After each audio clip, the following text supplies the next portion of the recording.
Kalau ingin menikmati naik bus kota yang klasik banget gitu, teman-teman ini bisa datang ke kota Bangkok, Thailand, yaitu ibu kota dari Thailand, yaitu Krung Thep.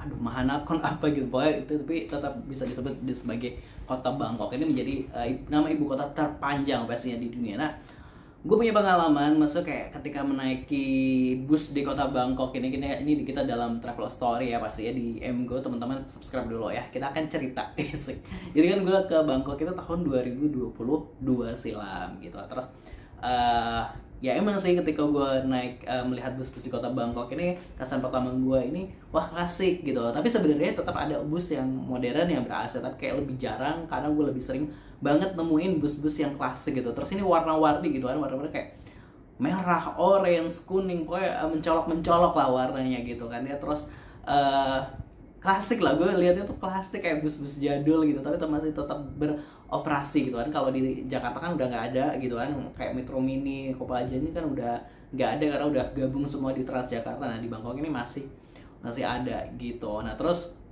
catatan juga nih, sebelum naik kan kita pasti menunggu di halte, itu penting. Bus ini ternyata nggak berhenti di setiap halte. Jadi kalau misalnya mau naik, kita nih biasanya kan udah maps, misalnya oh gue mau ke sana, ada opsi bus apa nih, bisa di Google Maps tuh ada gitu. Misalnya kode angka berapa. Nah, misalnya kalau kita dari jauh lihat wah itu ada bus kode angka kita, langsung aja lambaikan tangan nanti biar dia turun, biar dia berhenti ya, nyamping gitu kan. Nah, kalau misalnya nggak ada penumpang turun atau nggak ada penumpang yang akan naik, dia nggak akan berhenti, dia akan lewat terus. Itu yang jadi catatan pertama itu kan. Gue baru ngeh tuh waktu gue nunggu, kok ini kok nggak ada bis yang berhenti gitu kan ya. Terus kenapa? Nah, gue akhirnya cari tahu ternyata itu gitu. Nah, kedua ini setelah masuk kan pastinya namanya juga bus klasik ya, maksudnya agak berisik, ada mesinnya agak berisik, terus biasa menggunakan AC gitu juga, menggunakan kipas. Tapi ada bus yang jadul, terus dalamnya emang udah kayak begitu gitu ya. Tapi ada juga bus jadul tapi dalamnya juga masih terawat gitu ya, masih bersih, masih terawat, masih enak gitu, seperti itu Positive People. Nah, terus di Bangkok ini sebenarnya ada dua sistem pembayaran, yaitu cash ke kernetnya, nanti kernetnya sorry aduh, ada dua pembayaran ya Positive People. Jadi pertama cash, nanti katanya akan ngasih karcis. Nah, kedua adalah menggunakan kartu debit nih gitu. Nah, sebenarnya kalau gue lebih suka cash, meskipun repotnya harus ngeluarin uang pas gitu loh, uang receh gitu loh, uang kecil lah istilahnya kayak gitu. Karena gue kayak kalau pakai kartu debit gue masih sayang gitu, aduh ini gimana nih, takut aja gitu. Jadi gue menggunakan menggunakan cash aja, karena gue lihatnya kernetnya ini kayak bawa alat kartu debit gitu. Jadi kayak wah, tapi gue waktu itu nggak ngeh kalau itu sebenarnya kartu debit. Gue pikir tuh kayak pembayaran apa ya dan sebagainya, karena waktu gue riset pembayaran di bus itu kan nggak ada yang pakai kartu transportasi nih. Kalau kartu transportasi kan adanya di MRT sama BTS gitu, tapi kalau bis ini nggak ada. Makanya ketika dia bawa itu tuh gue masih bingung apa itu pakai kartu apa ya. Terus ketika gue lihat ada logonya Visa gitu, oh berarti ini sebenarnya bisa pakai kartu debit seperti itu gitu. Terus gue baca lagi ternyata ya emang bisa pakai kartu debit, tapi kalau gue lebih suka cash aja lah gitu ya.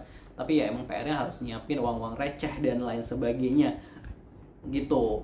Terus apa ya, nah enaknya apalagi nih, enaknya adalah bus di Bangkok ini menjangkau hampir banyak tempat, karena rutenya ini banyak banget, ada 200 rute gitu. Jadi jangan khawatir kan, kalau misalnya BTS atau MRT itu kan ada jalur gitu, maksudnya kayak paling setelah turun jalan agak jauh atau seperti apa. Tapi kalau BTS jujur sih enggak gitu kan. Kalau BTS kebanyakan di tengah kota, kalau rute-rute tengah kota naik aja BTS.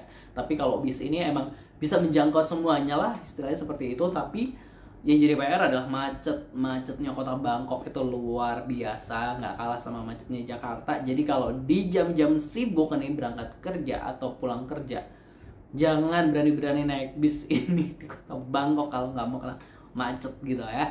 Itu tadi lah sekian cerita travel story kita di naik bis di Bangkok gitu ya. Ada catatan itu yang gue mau share gitu kan ya, bahwa ya kalau pengen transportasi, oh ya tarifnya sendiri ini sekitar di batin gue lupa, tapi di batin di kursnya bat gue lupa, tapi kalau dirupiahkan itu sekitar 3.500, 3.400, 3.500 rupiah gitu, jadi lebih murah. Tapi gue juga kadang ada kayak bus yang AC ini sesuai jarak gitu loh, kadang gue bayarnya bisa lebih murah, kadang bisa lebih mahal, itu jadi kayak gue agak bingung gitu. Tapi mungkin di rata-rata 3.500 rupiahan lah gitu. Itu tadi travel story dari MGO Don't Go Anywhere sebelum nonton Atsa Mas Go, dan pastinya kita ada reaction lainnya. Terima kasih buat positive people, jangan lupa subscribe. Wassalamualaikum.